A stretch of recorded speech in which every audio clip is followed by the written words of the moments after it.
and welcome to Default to All, where we take on everything by default. I am your host, Demosthenes, and with me, as always, is Mr. Kyle Nash. How's it going, Kyle? Listen, man, we learned something about what war is good for, and apparently it's good for blowing your bleeping mind. And I'll leave that at Well, I'm sure as you can tell by that, today we will be talking about Avengers Infinity War. It is, 10 years in the making since the debut of Iron Man, first heavily teased in 2012's Avengers, and since then we've just been waiting for this big purple guy to just get out of his chair and actually do something. And God, he probably should have stayed in that chair, because the fire and fury that is in this film is insane and very ballsy for Disney, I would say. Disney for it's ballsy for anybody. We're definitely gonna have to do spoiler bitches for this, but I can appreciate exactly. It felt to me like there was more attention to, hey, don't spoil the shit, than usual. Like on Facebook, there was an actual release by, hey, don't spoil stuff, and like I have that friend who spoils virtually everything, and Bastard. Bro, like I'm not gonna call his name out because just on the outside chance he actually watches one of our episodes for once. I'm in a place where if you got that guy and you've tagged him, hey, don't spoil stuff with this Marvel message that they had. Hashtag Thanos demands your silence. Listen, first of all, how beautifully perfect is that in there? A, B, I know why they're doing it now, and because the direction that they took this movie, if you expected it, you're lying. A, B, if you had a problem with it, GTFO, you're wrong. You're so many ways of wrong. And sometimes, listen, you need a story to do this, because when we get into spoilers, I'll tell you exactly examples of why, if you don't like it, you're either hypocritical or just part of the problem, and we'll leave it at that.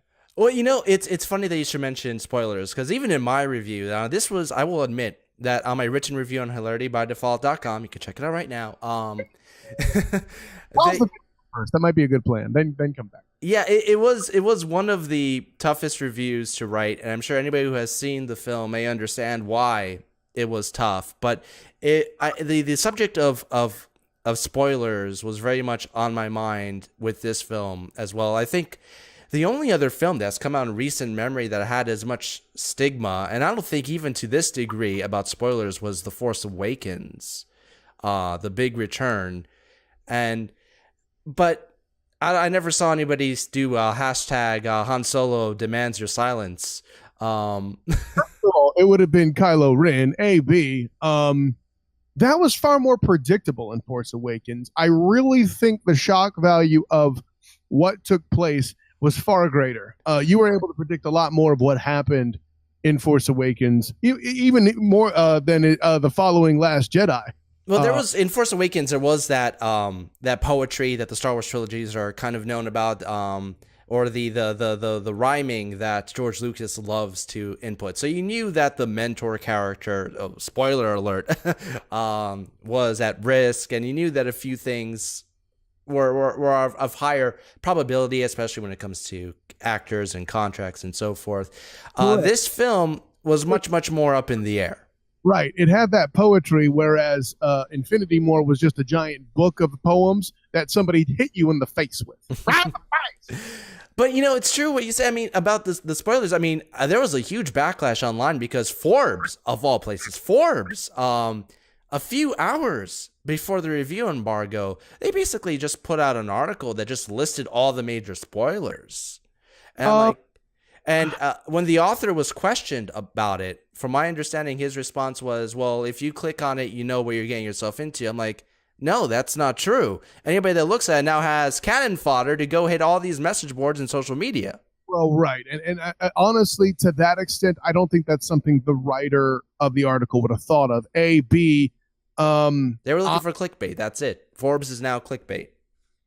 every outlet on the internet is now trying to do to get clicks. They're not necessarily clickbait. The reason why I have less of a problem with this than you is because it's already tough enough to try to make it as a writer in any sort of universe.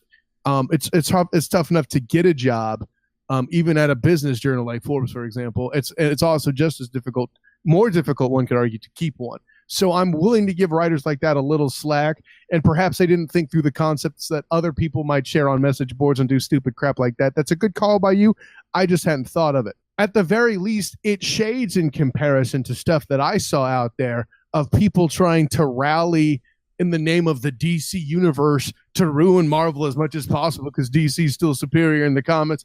Is it, in other words, straight up stupid fanboy warfare. That is unforgivable. Okay. I will say right now, for all the DC enthusiasts out there, I mean, hey, if you like the film, good for you. Their films, the DC films, good for you, right?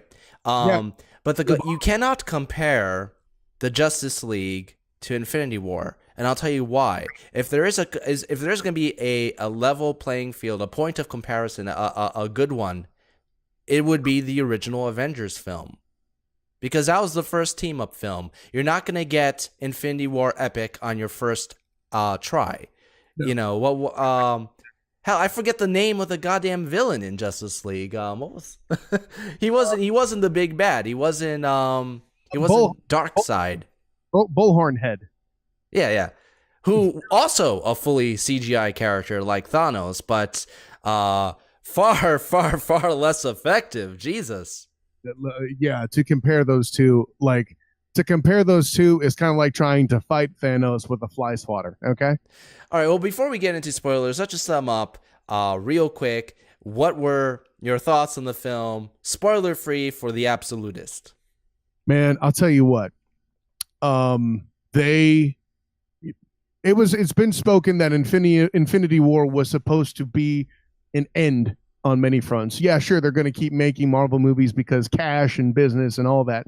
But as far as where the Avengers movie and all the things that built to it started, you were supposed to see some grand endings, air quote, surrounding that took place here in Infinity War. Yeah, I know there's some things that are going to continue on into the next Avengers film, and that's fine. But you definitely see some things transition, and the stakes have been risen a great deal in the MCU because of this, and the execution, in my opinion, was pretty damn good. Yeah, I know the movie was damn near 3 hours, but considering all the stuff they had to cram in, I walked out of the theater going, oh, holy shit, it was 3 hours. I was shocked, and that's proof that they did it correctly. Well, that was one of the major complaints I have heard, that it's too long. I disagree with that. I did not feel that this was very long. Perhaps, on subsequent viewings, I might. I doubt it. I feel like it did jump back and forth quite a bit. I mean, there are a lot of characters. I have to hand it to the Russo brothers, taking over the Avengers mantle from Joss Whedon, but playing with dozens of main characters, so you have every single, with the exception of a couple, you have every single major character from all these different movies in a film, and to achieve a decent juggling act, having them all within their own spotlight. Pretty much every single one of them has a moment or serves a purpose in the plot. It is going to be a little fractured, but it is damn compelling. They pulled it off as best as I could possibly imagine. Yeah, I can't agree more with that. That's a fine assessment. As far as whether I liked the film or not, well, yeah, I did. I very much liked the film. I don't consider it the best of the MCU, but it is up there, and in many ways, I think that on further subsequent viewings going on into the future will give me a better idea of how if everything this film accomplished succeeded well. Yeah, and then let me add to that point a little bit, Demos, is I've seen the Facebook posts out there from some of my fellow friends who are a member of the Nerd Illuminati, the Nerdamate, whatever. Um, the statement has been made that this is the greatest of all time ever. I don't know that I'm prepared to sign off on that, because while this movie was certainly one that is definitely gonna, I'm gonna just say it now off the top of my head, feels like is top 5 worthy. I don't know that I like it more than some of its predecessors, because I think in a lot of cases it's good because the stuff before it was good. What am I going to use as an example to back me? Demos, the biggest problem with the Defenders that was on Netflix was what? It had to be based on Iron Fist, which was just unequivocally, at least among things I've seen, the biggest pile of garbage that the Marvel franchise has produced in this. It was since the MCU was a thing, right? There's some other stuff that I haven't seen in Humans, etc., that might have been worse. I wouldn't know. I haven't seen it. But You're better off. You're better off. So I'm told.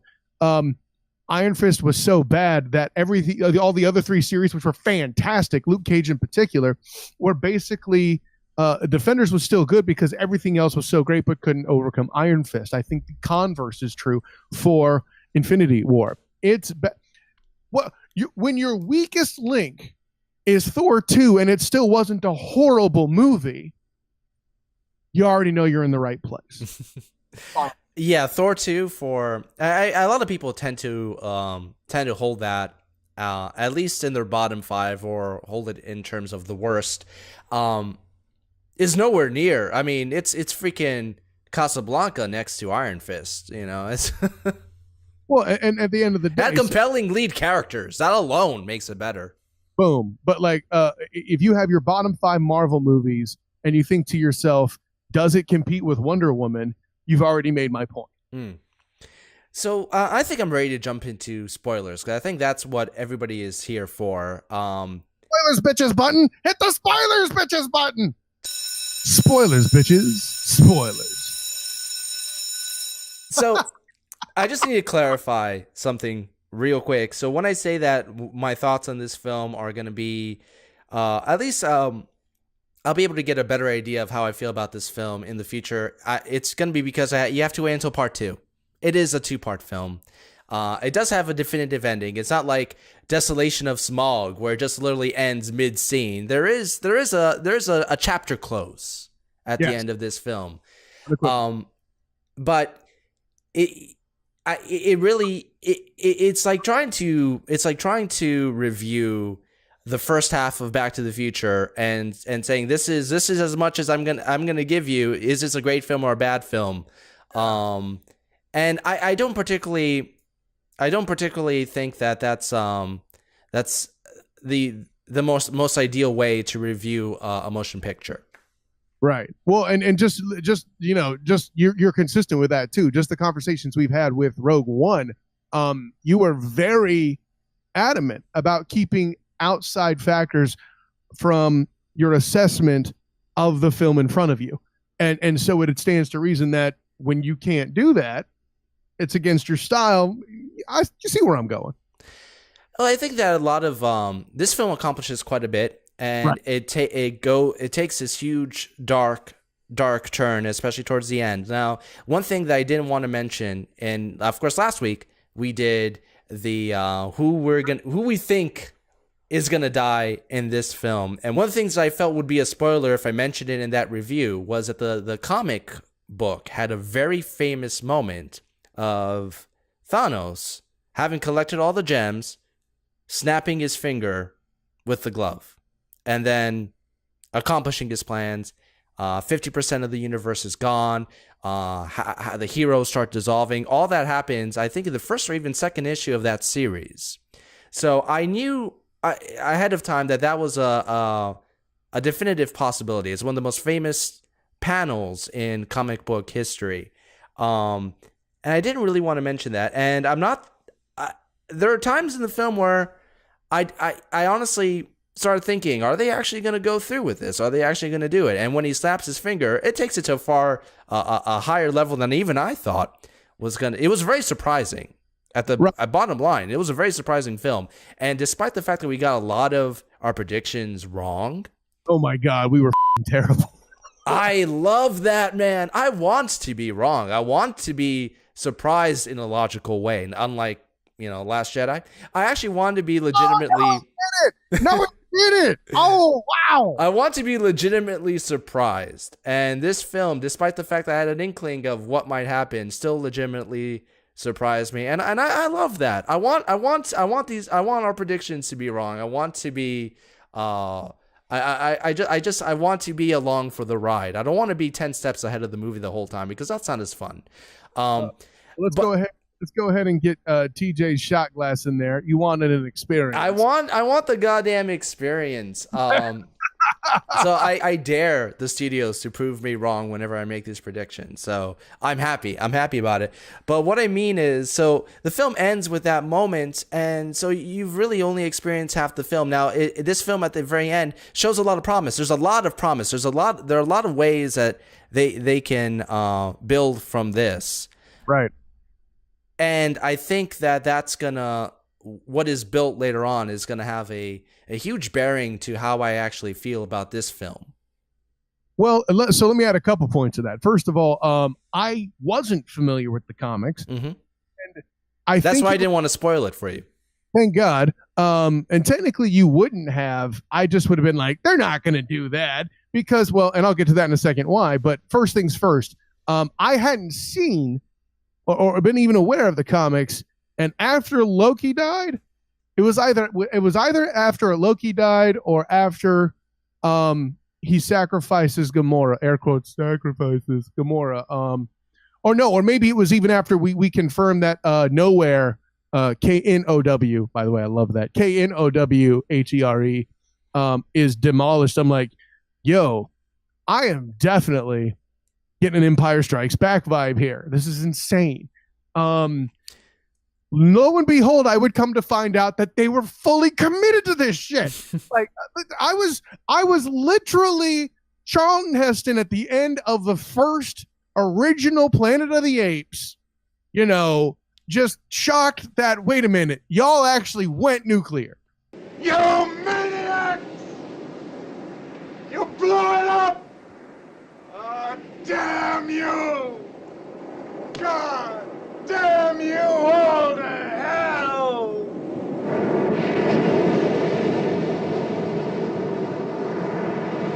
It's funny. A lot of people are comparing this to The Empire Strikes Back, but and it's basically because it is that dark second act, where you have your heroes at their lowest before Return of the Jedi, etc. But a lot of people have to remember that out of all the major Star Wars films, Empire Strikes Back is the one film where there is no major character death. Everybody survives Empire Strikes Back. If I were to be a little bit more honest with this, I'd actually compare this more so to Revenge of the Sith, where it does wipe out half. You're kind of right there. If you want to get that essentialist about it, but that's how well done it is. Well, Empire.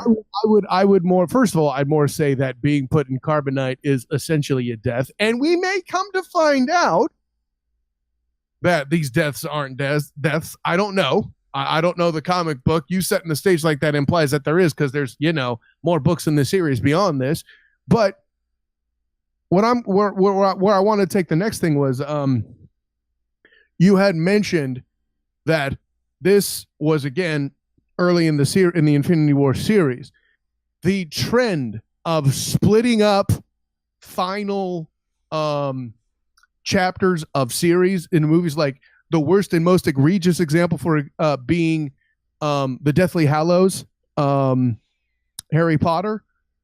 That didn't need to be a seventh movie. Okay, there didn't need to be a seventh movie. Just didn't. You built 2.5 hours of a scavenger hunt and then put all the cool stuff in the second movie. Okay, this way, if what they're doing sounds like what they're doing is taking the comic book as the final chapter, they split it into 2 movies and did it correctly. In other words, it did end. Infinity War did end more organically than the Deathly Hallows split. I will agree with that. There's a natural stop there of some sort. Yes. If you could put an intermission there, if you could put something there instead of Hey, the scavenger hunt's over. Now let's do some fighting. No. All right. I mean, granted, that's just the most famous example. I hated the way that, taking another example that is the way they split up the last season of Breaking Bad. That was done well, but still not organically. This actually gives us a place to where we can breathe, a stopping point. Listen, I for one am happy because I don't know if I would have wanted to see 2 hours of Captain America and Iron Man camping with Rocket Wreck. Take that back. I would have enjoyed the out of watching that would have been hilarious. Thor trying to cook the rabbit. I would have been. God, wasn't that great though? Oh Jesus. I have to ask because we had this big disagreement about Ragnarok. Yes. Now Ragnarok is the film. Like if you were to watch these in chronological order, Ragnarok is the film that immediately precedes this one. Because Black Panther, the last film, which is still in theaters, right, takes place a week after Civil War. So, how do you feel like it is a tonal whiplash between the ending of Ragnarok, especially that film, because it was so jokey and a lot of dark stuff happens, but it had a completely different tone going into this, where everything they accomplished in that film, suddenly everybody half of them are all dead. What do you think about that? I'll put it this way: you were the one. I feel like at the very least to show my consistency here, I didn't even think about that. And this is just like in Ragnarok, where they take out the Warriors 3 like that. Oh, hey everybody, wait, you're not Thor, dead. And that's basically what they did to the people of Asgard, for lack of a better way to describe it. I would have liked to see a bit more of the actual attack take place. I know that time is a problem, but yeah, Thor is already in this the most out of all the main characters. I think all the main heroes. He definitely has the most screen time. Wow, really? Okay, but it didn't feel like that to me. That's interesting. Okay, yeah. By the way, shouts to Dinklage making it in there as the dwarf. We'll get on that in a sec. We'll continue. Yeah, I didn't feel that way about Thor, but that's interesting to hear. He's more kind of off on his own vision quest, trying to solve for things, and I hope at some point we get a good explanation as to why Hulk keeps saying no. I think the word is fear, but that's another topic. Well, let's break down a couple of the characters real quick, and this is where we can address some of our predictions from the earlier video. So, okay, right off the bat, we said famously that none of the Guardians are gonna die, and in fact, they all die except for Rocket. In fact, a lot of characters die in this film. Now let's just make some space here. There are a few that legitimately die on screen due to outside circumstances, and then a majority of them die after the snap of the fingers at the end. The main characters that die on screen before that are Loki, which I think we called right off the bat. No, you did. You said 10. I can't take full credit of putting it that high. Well, I was sure he wasn't going to go. I voted Loki higher, and you voted Heimdall higher than me. So we both got that right, and to a certain degree. We got the Collector is the other one. You don't see him die on screen. I think it's pretty much implied that he's dead, but when it comes to comic book films, unless they're shown dying on screen, who the freak knows? Gamora, of course, had that powerful death scene, and Vision, who pretty much the entire film was dying. And we had him a little higher. We had him at, between you and me, we had him at 7.5, and we bartered. We not bartered, but we argued that if he does die, they will be able to revert him back, or they'll be able to take the stone out, and he'll be able to survive on his own. The film started going down that path. At that crap. Oh my God, though, right? And they got Shiri in there, Minority Report fixing division. Oh my, is that a dude? Okay, I got to turn this off. So I think that was a great surprise for me because I'm like, okay, well they're actually going to go through with this other option. And I'm like, nope, not enough. He's going to die twice.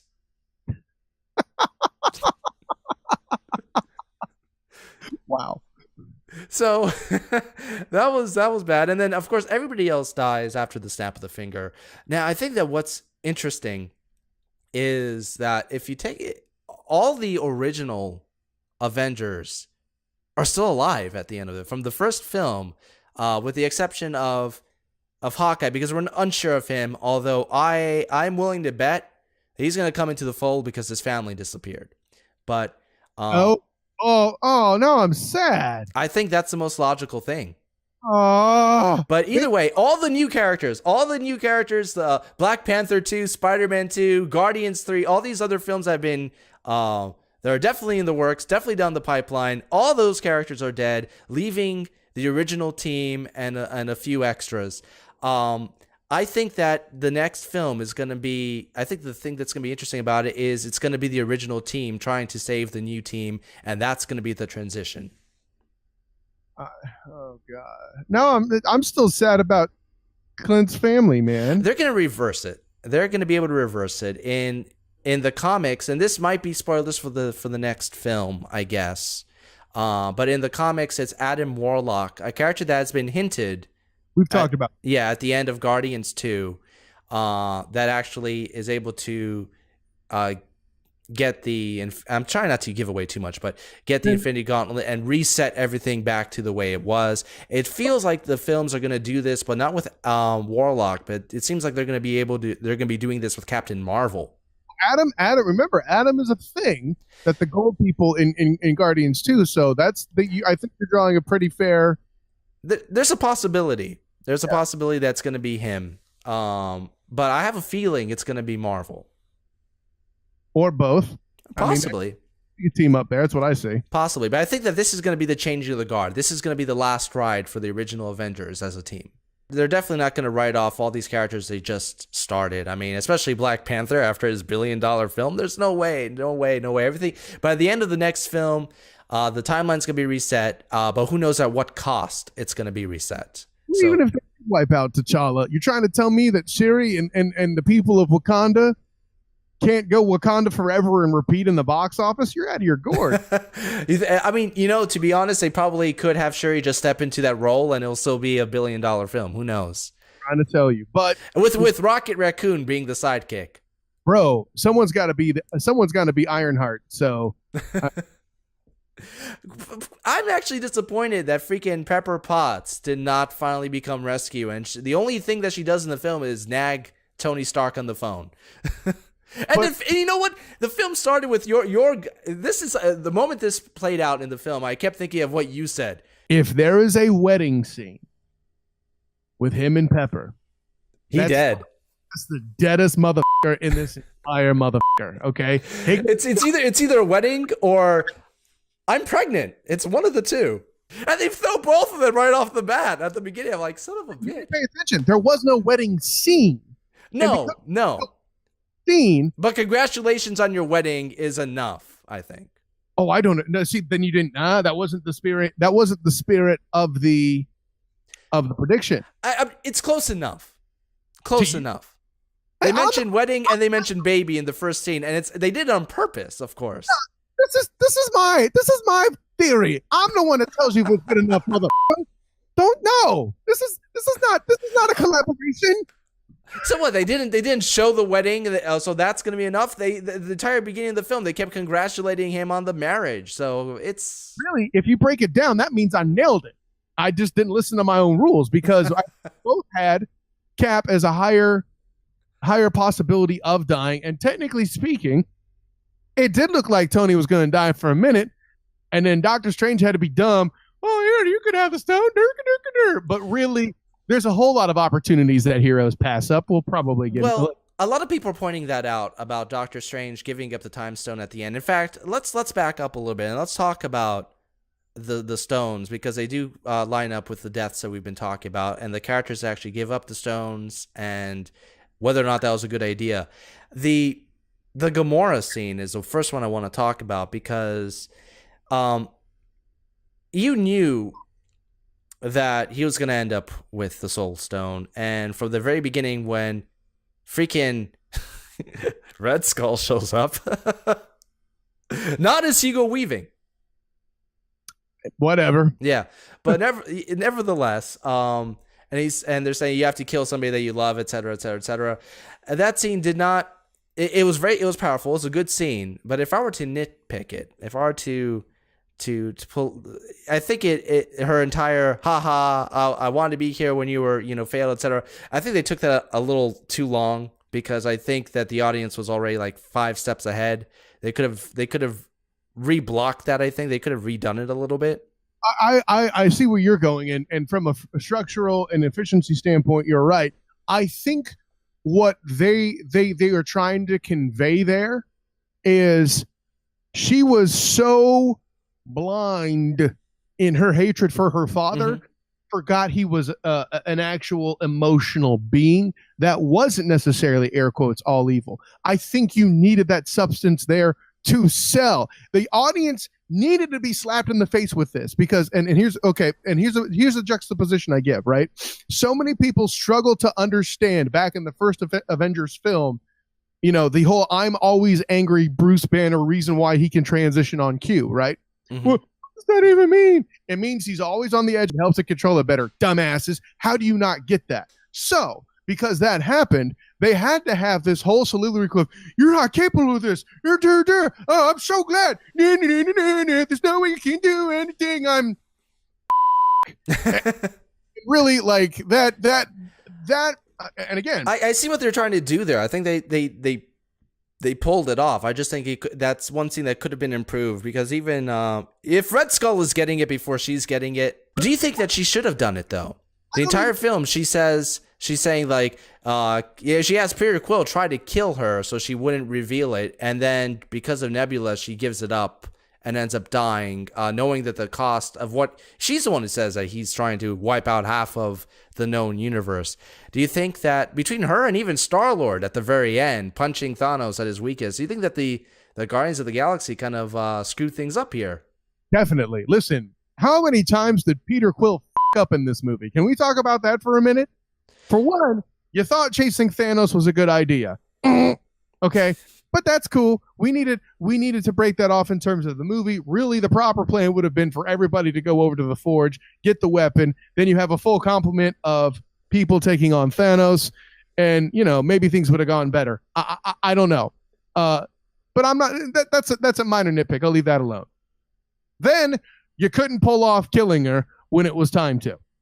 He knew it was coming. He went Reality Stone on that ass because you hesitated. Period. He's even calling it. He even knows, I think you put too much faith, or whatever it was he says along the, which, by the way, does anybody else feel like Josh Brolin sounded more like Jeff Bridges? I'm just saying. Anyway. I think he sounded like Jeff Bridges if he had a baby with Tommy Lee Jones. Okay. Any day at some point, at any point, I was waiting for Thanos to go. Tommy Lee Bridges. Yeah. At some point, I was waiting for Thanos to go, "The dude abides," or to be like, "You can't," or they're arguing like, "But you'll kill half the universe to achieve paradise." Well, that's like your opinion, man. But anyways, that aside, off to the side, he can't kill Gamora when he's supposed to, so he screws that up. Well, at least he tries. I mean, everything else, you have it right in front of you. And Cap's just like, "Listen, give me 5 minutes, get this gauntlet off, and you can whoop that ass to your heart's content." And he f***s that up too. And it was his own plan too, which was... it's just his plan that doesn't suck because it's actually good, right? So we finally found somebody who's worse at his job than Captain America. I said it. Well, here's the thing though. I mean, okay, I'm looking at this one of two ways, because that scene just... it's the one scene in the film that kind of rung false to me.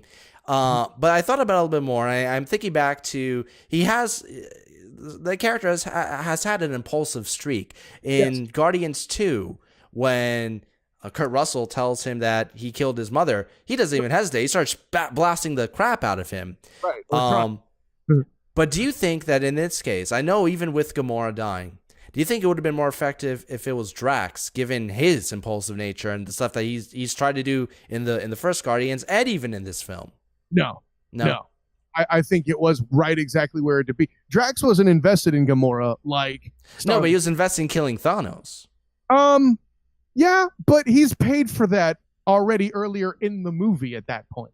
Well, at the very end, the only character who's giving up with the stone I have no problem with was, funny enough, Doctor Strange. Just because of that one line he says, well, actually 2 lines.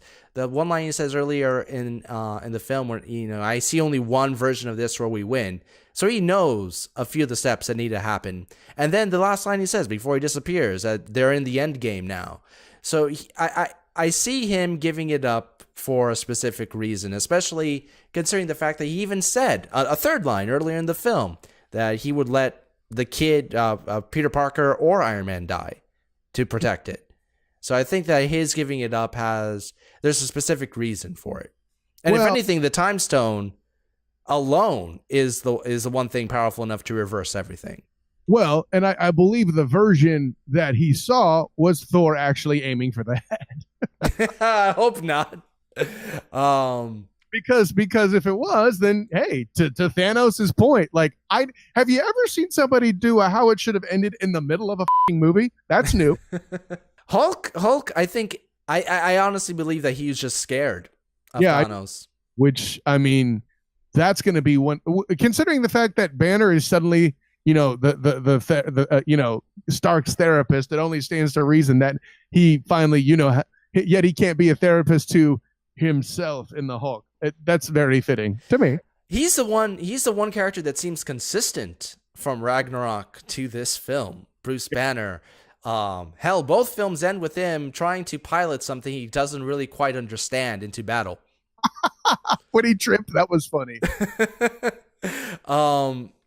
But it's kind of funny because I haven't read that comic in a long time, but I think that Hulk takes over the role of Silver Surfer in this film. Him crashing into Doctor Strange's Centaurium and warning him about Thanos is exactly how the comic book series starts. I thought Silver. Silver Surfer was the one who crashes into Doctor Strange to tell him about it. I thought Silver Surfer served Galactus. He does. I don't know too much about the history of that character because I honestly never truly cared about that character. But that's the way it plays out in the comic book of Infinity Gauntlet. He served both of them. He didn't serve Thanos. I think he was just warning about Thanos coming because Galactus, in my recollection of the comic, actually teams up with everybody to take down Thanos. Okay. Yeah, all the villains end up, at least a lot of the villains end up, at least at first, teaming up with the heroes to help take Thanos down. Holy shit. Okay. Yeah, which is not something we're going to see here, I don't think. Although we did, I mean, this is the one film where we finally got to see a few of the surviving villains at least interact. You got Red Skull and Loki and Thanos. Yeah, I mean, the only thing we were missing is Vulture going, but who's going to take her to prom now?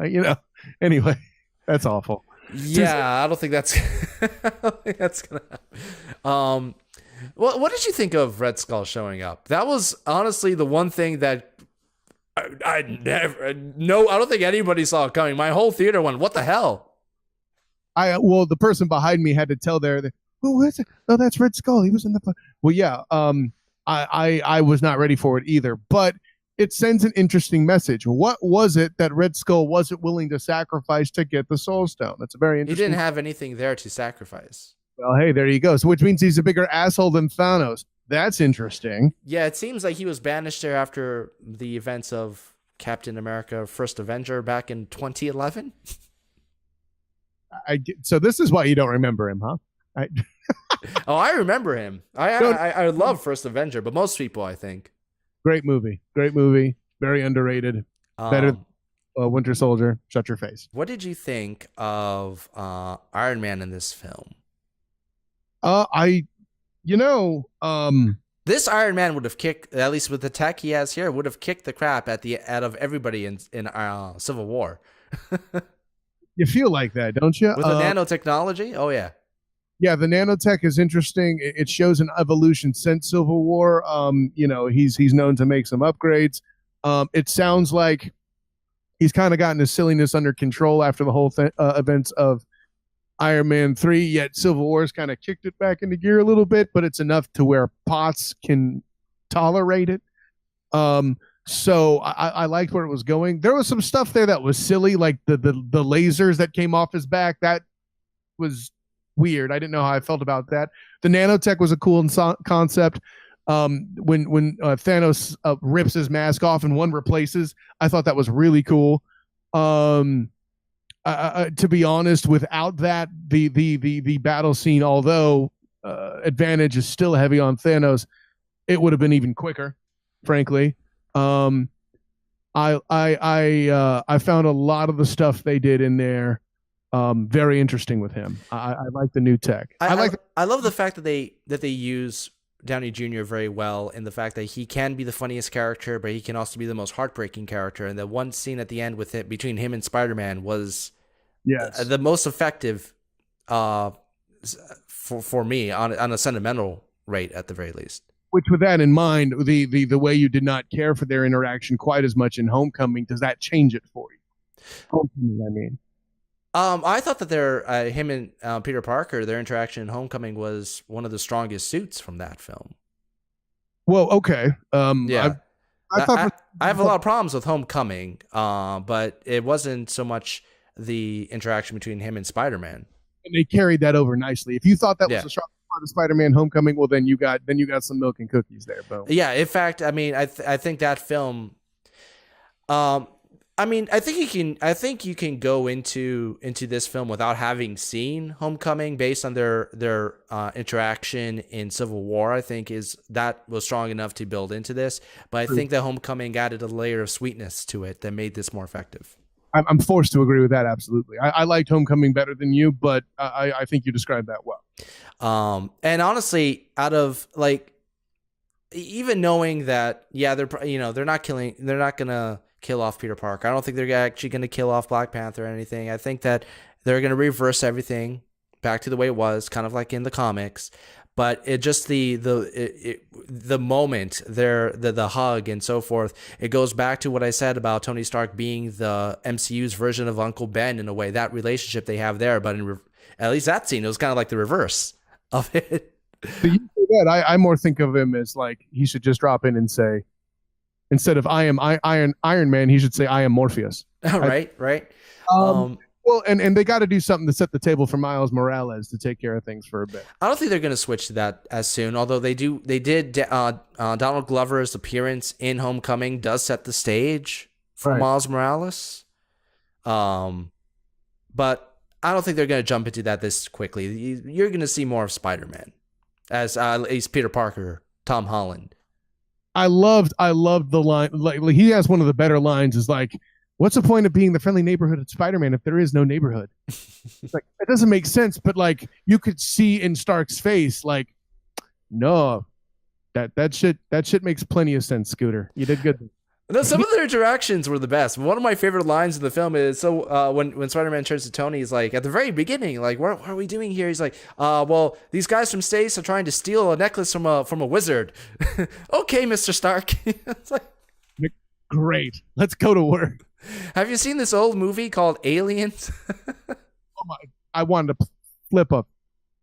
I like that. I like that response is okay. No more pop culture references. This shit is serious.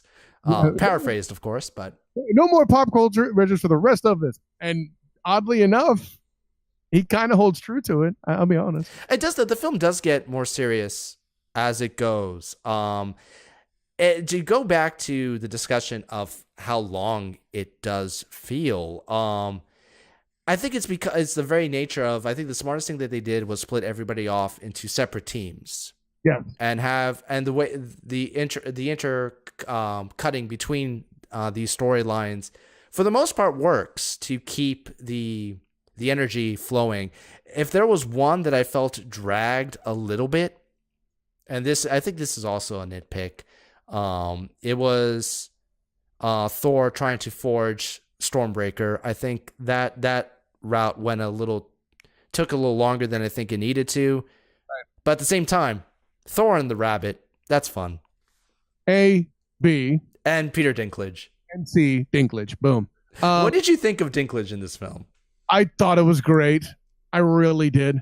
I don't really have anything to add beyond the fact that was great. I like that they found a way to get him in here. He's still playing a dwarf, but a giant dwarf. Which is also in itself fantastic. I did notice that. And moreover, while they found a good way to utilize him in X-Men, in the X-Men side as Trask, I think he's more memorable here. he's definitely more memorable here. Absolutely. Much shorter. It has one of the funniest lines in the film. Yes, that's what killing you means.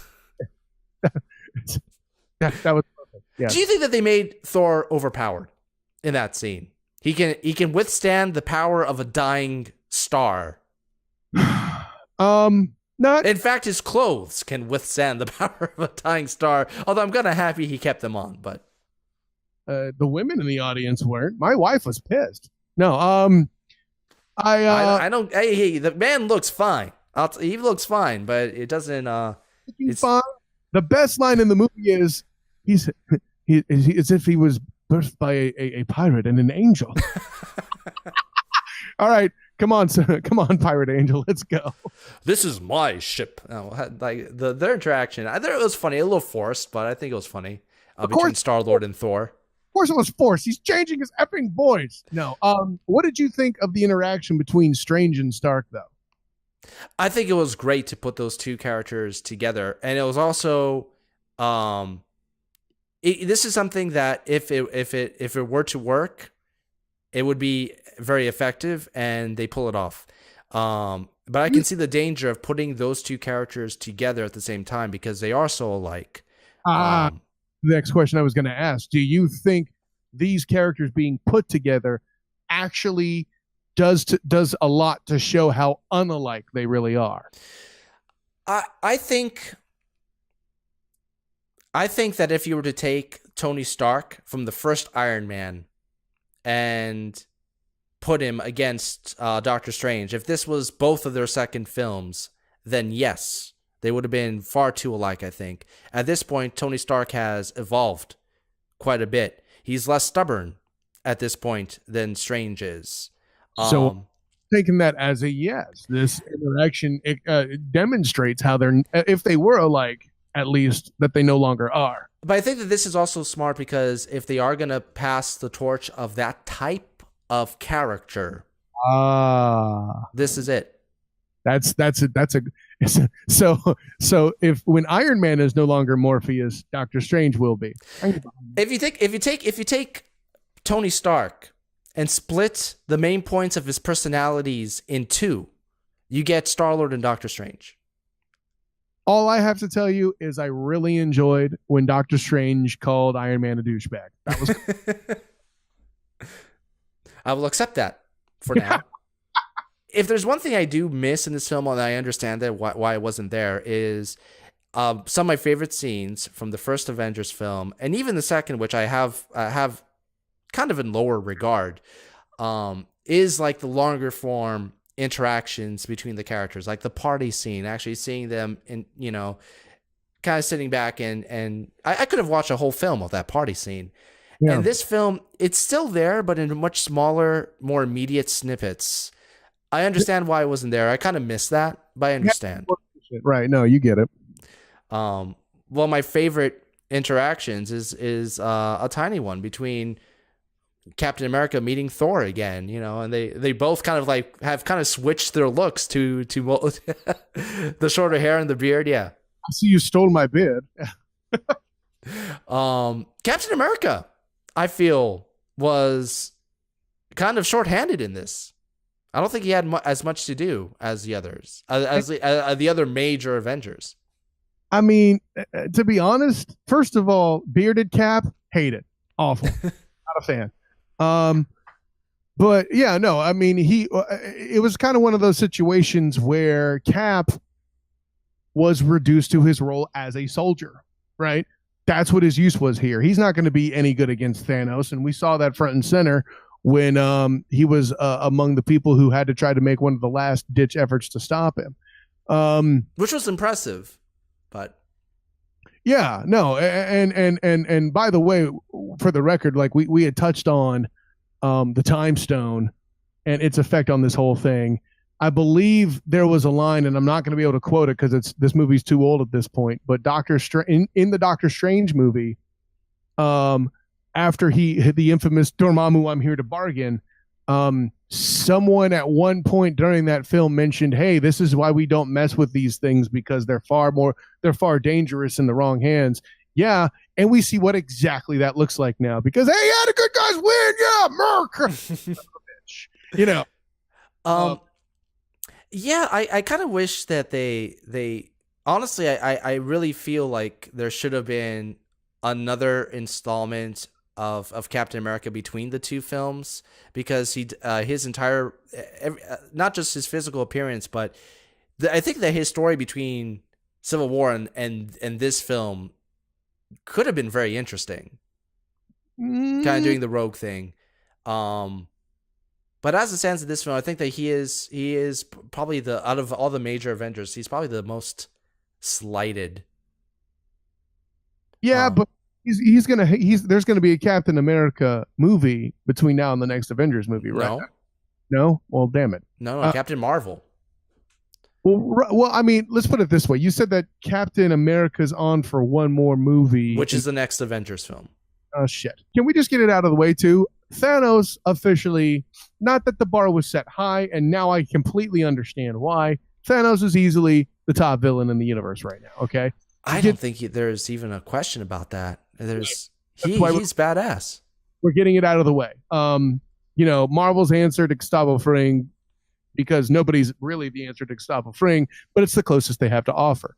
At this point, I would venture that the other villains were almost intentionally held lower so they could assure that Thanos hit with the punch, pardon expression, that he did. I don't know if it was intentional, but I can see why you'd think that. No other villain could throw down the proverbial gauntlet, again, pun intended. Held back, perhaps. Like you wouldn't see anybody else beat up Thor. They probably would have not that Thor. Hulk like that. They had to hold that back. I mean, they have specifically demonstrated puny God. Okay, right? And what Hulk does to Loki. Okay, I did like Loki saying we have a Hulk. Like funny though, good call out. No, Thanos was fantastic, and I think one of the things that I've alluded to this before, that the best villains are the ones that believe that they're a hero in their own story. And in this case, you notice he doesn't outright. Yeah, let me rephrase that. He has a respect to the people that he's fighting. The only people that he murders viciously are, obviously Gamora, because he needed to get his to win his objectives. But Loki, the one who tries to deceive him, is the one that he kills like outright and viciously. But he could have killed Captain America. He could have killed Tony Stark and nearly does so. But I feel like he didn't really care about it. He wasn't there to be evil. He was there to succeed in his mission. I hope they remember you is one of the, I think will go down as one of the best lines of this film.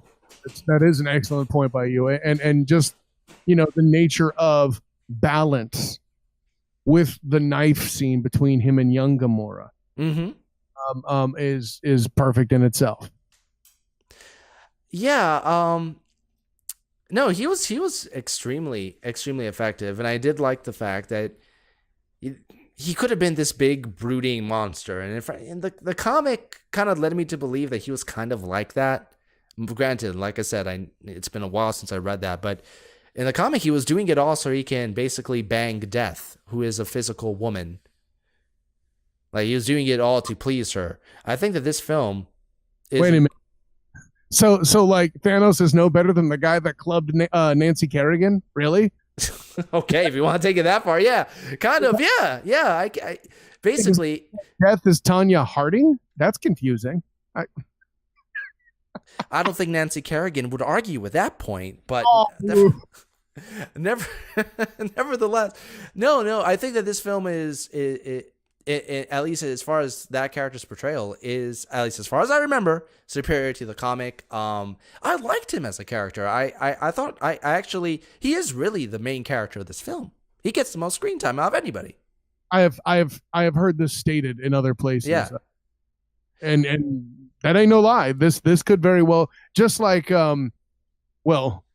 reverse to Captain America Civil War being Avengers 2.5. This movie could have been Thanos Infinity War. Yeah, but not as marketable. But yeah, I see it. And I will tell you this. It's kind of nice given how ill-fitting the Hulk Black Widow romance was in Age of Ultron to actually see a far better served Avengers couple between Vision and Scarlet Witch. I bought them a lot more than I bought the other one. Yeah. No. I think the reason why you bought it more is they showed you more of the physics of their relationship beforehand. Yeah. Well, that's with Natalie the reason. And Bruce. It just kind of like, oh, hey, look, they're boning now. You know. Oh, they didn't even get that far.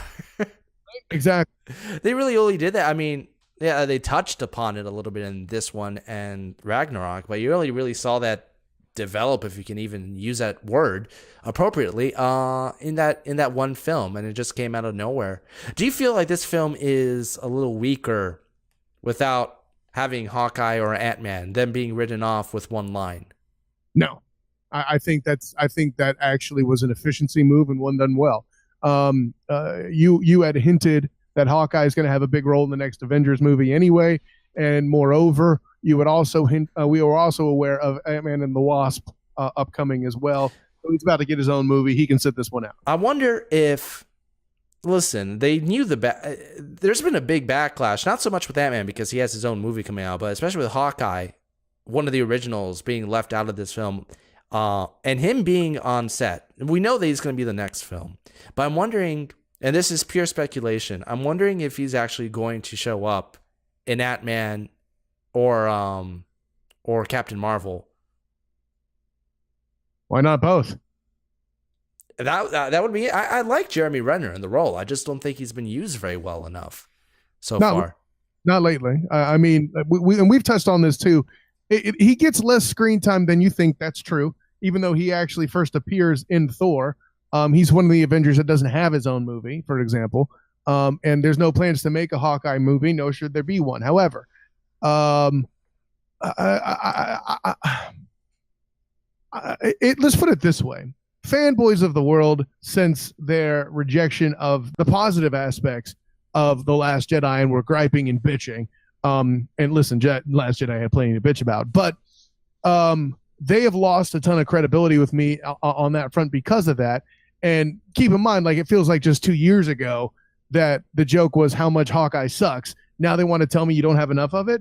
Excuse me, waiter. This soup is terrible. Oh, well, sir, can we accommodate you any other way? Yeah, it also doesn't come in big enough portions, so I have a bigger bowl. What the come on. I hope they actually do something with his character that, like they've said they will. I don't think it's a detriment to this film. There's already so much going on. I mean, when I'm saying that Captain America feels like he had little to do, imagine how much worse that could possibly be if they threw in more characters.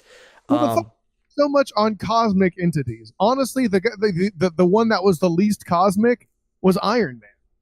Obviously, Spider-Man falls in that category, but I kind of put them in a 1A, 1B kind of situation there. They came as a package deal. Like Quill is cosmic in his own right because of his ability to withstand an Infinity Stone previously when he was battling Ronan, right? The other characters in his crew are air quotes cosmic in their own right. One is the daughter of Thanos. That checks off. Groot has defied death. And oh, by the way, used his freaking arm as the handle for Stormbreaker. Yeah, that checks off. And well, I like that. I like that part. it was great, by Yeah. the way. And Rocket is a rabbit, so he's cosplay. Although I have to ask about this. All right, you have infamously been you haven't liked the Winter Soldier very much. Of Bucky Barnes. Has that changed in this film now that he's the White Wolf? Nope. Glad No? he's Come on, well, his the White Wolf's rabbit takedown. I wasn't planning on saying it that way, but nevertheless, his little mini team up with Rocket was actually kind of funny. Oh no, that was Yeah. great. And listen, the team up in Civil War with him and Falcon was good too. But yeah, no, that was a how much for that gun? It's not for sale. Oh yeah, you didn't really see him and Falcon. I don't even think they said a word to each other, did they? Not really. Yeah, no. Though I did like Rhodey and Falcon being a buddy cop movie of air support in the Battle of Wakanda. That was nice. Or his Rhodey messing with. Actually, I did like Rhodey a lot better in this film than I liked him in Civil War. His messing with Banner about the bowing. Yes, that was great. We don't do that. That was awesome. Yeah, yeah. Or the does this change your perception of who was right and wrong in Civil War when even Rhodey is saying that the Sokovia Accords were a bad idea in this film? No, because the reason why it all went wrong was Cap went rogue. If he had played ball, I think it would have been less of a problem.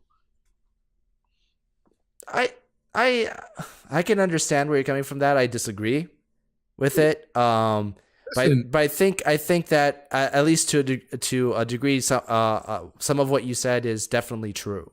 Yeah, yeah. Well, some of what he's saying there with the way, because Cap going rogue, things would have been different in a couple different ways. And like if Cap had gone rogue and then the whole team had opted to gone rogue, then they still would have been together. I think what the punchline really is the Avengers breaking up, as it's stated in the movie, is the biggest problem, right? Regardless of, if you want to say that the Sokovia Accords were a catalyst, thoroughly accurate statement. Yeah. Yeah, you never even saw Tony Stark and Captain America even talk in this film. That's correct. So that film still has, I mean, if you're to go through all the previous MCU films, I might do this and actually just kind of check off which ones are actually necessary to watch leading up to Infinity War. Civil War has proven to be not only a very good addition for the Russo brothers in handling as many characters for this film, but its influence has stretched out farther than anything but any of the other Avengers films, maybe. Yeah, you're starting to understand that Civil War was just a dress rehearsal for some of the stuff they'd have to do here in Infinity War. Oh, definitely. So to close this out, let's talk about some of our favorite scenes and maybe some of the ups and downs of Avengers Infinity War. What was your favorite scene in the film? That's tough because there's a lot of really good ones. I do have to shout the way that they perfectly portrayed the ending. Just, Thanos being Thanos, checking out the sunlight, the sunset and then the cut to the credits was amazing. It's like, oh look, bam, that's right. Like the way that it just pops. The credits tell you, that's right, bitch, evil won. What you gonna do? You mentioned that you liked the little melody they played. Yeah, and at the end of the credits, they show the title of the film with a little bit of a funeral-esque piano, arrangement, lacking a better word, of the Avengers theme, and then the title bar disappears like the other characters did with the dust. By the way, internet, if we can get a montage of those characters all dusting out to the song "Dust in the Wind," you would certainly get my view. I don't think that's very far off. I have to hand it once again to Alan Silvestri. This is the second time we've talked about him this year, following Ready Player One, once again delivering a pretty good score. My favorite scene, it's not so much as a favorite scene. It's the fact that they went as far as they did. Them killing off Loki at the beginning was brutal, but also very effective to show the immediate threat and power of Thanos. I like that they didn't hold back. Now, like I said before, the deaths at the end, I'm not buying that they're deaths, but they did lead to some emotional moments. People in my theater were bawling, like absolutely crying. Oh, I knew it, dude. Like, he wasn't crying, but like his girlfriend was rubbing on his back. He was not ready to leave. He was not a happy dude. It didn't affect me to that degree, but I understand it. 10 years, there are people that grew up with these films. Imagine, I don't know how effective this will be to like a kid watching it. In all honesty, this isn't an appropriate. Empire Strikes Back, I could barely handle seeing Luke get his hand chopped off. Right. As a kid, imagine.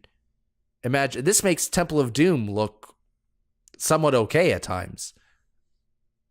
Although I do think Temple of Doom goes a little farther, but nevertheless. Yeah, it does. And I'm still trying to grope for my favorite scene, and really, it's tough for me to peg one moment that I'm like, yeah. All the entrances are fun. Like every major hero has an awesome entrance. Right. Yeah. No Led Zeppelin. Where's my immigrant song when Thor returns? God damn it, that's the best part of Ragnarok. Anyways, my favorite battle concept is Spider-Man jumping through all the various portals that Strange creates to beat up on Thanos. That was incredibly creative. I'm biased because I'm a Doctor Strange guy anyway. If there was a character I was going to break off and read more specifically on, it would be him. But while it's tough for me to come up with a particular scene, anything involving Doctor Strange and Iron Man to me was gold.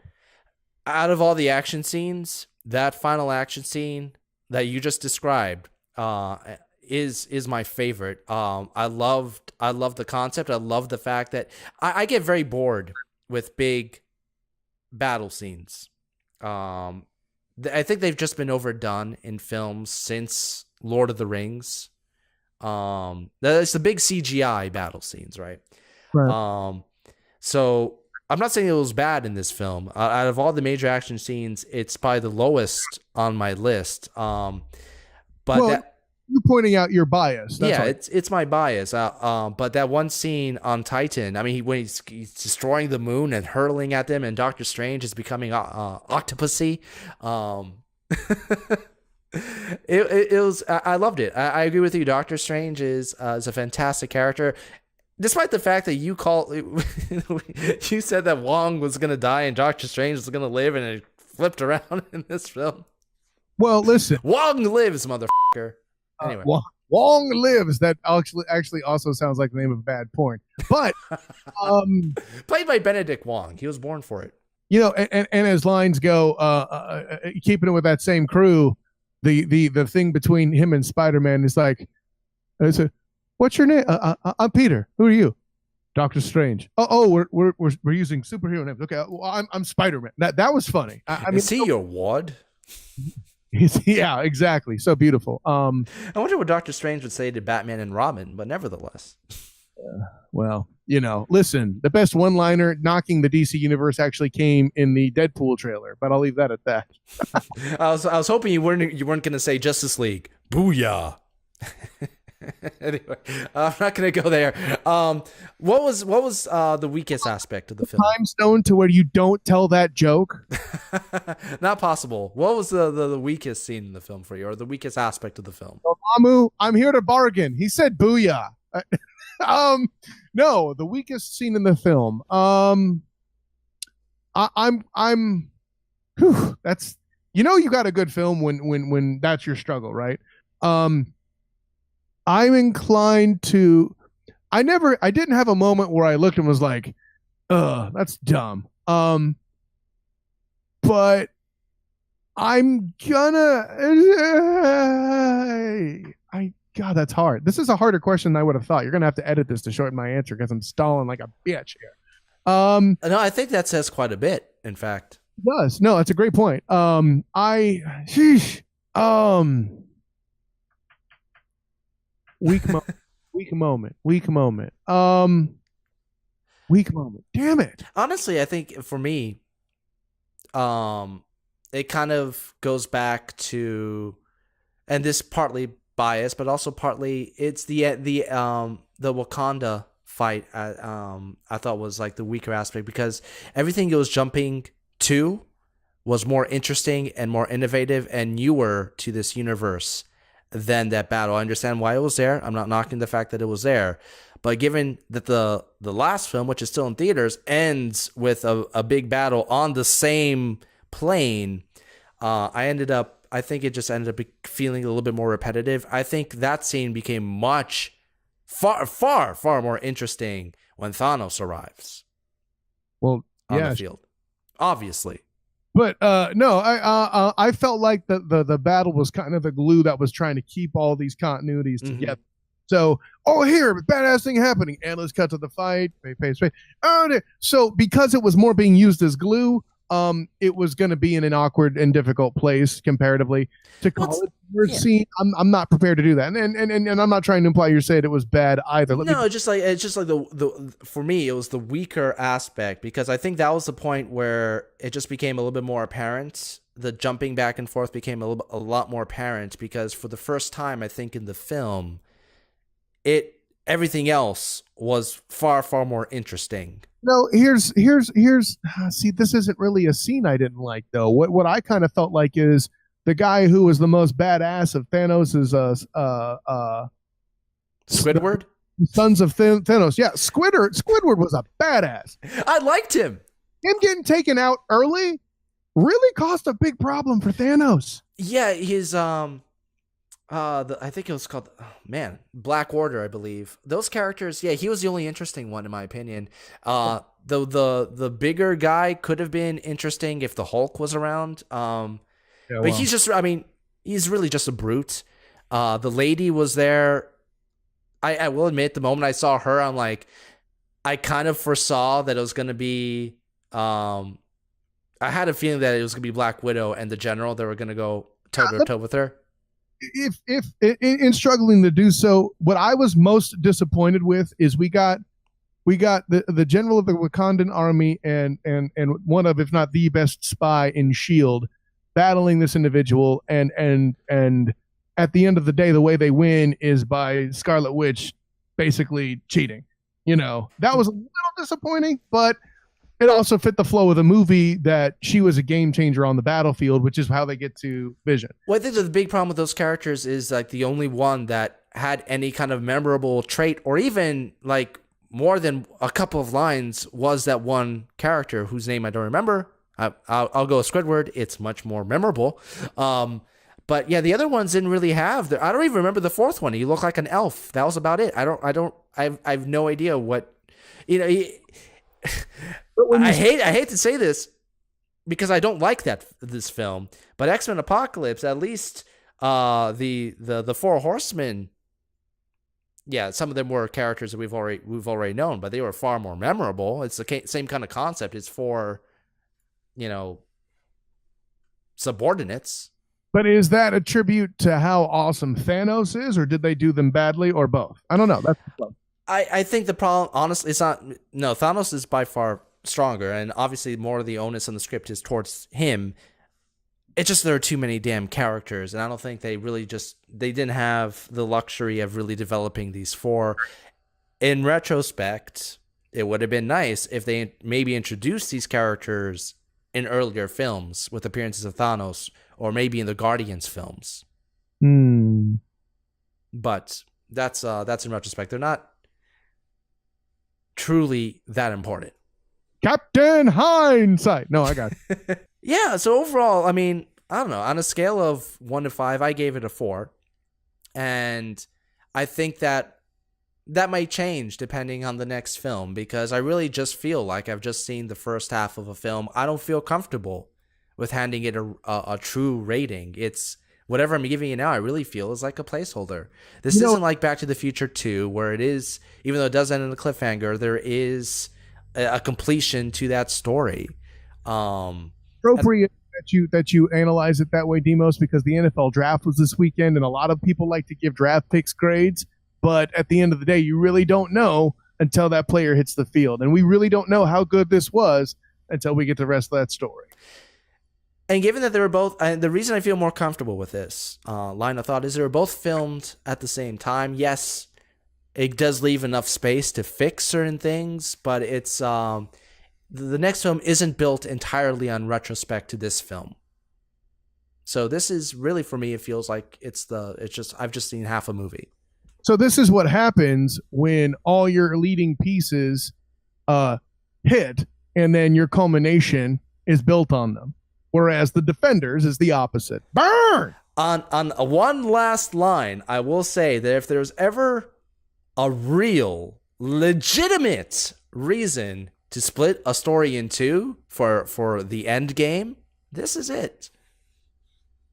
No, I don't want to hear any crap about Twilight, or I don't want to hear about crap about Twilight anyway, or Maze Runner, or Hunger Games, or any of the other series that have broken it up at the end. This felt legitimate. That's the point I'm making, baby. Yeah. So, on that note, what did you guys think of Avengers: Infinity War? Did it live up to your expectation? Are you home bawling? Are you crying? What do you think is going to happen next?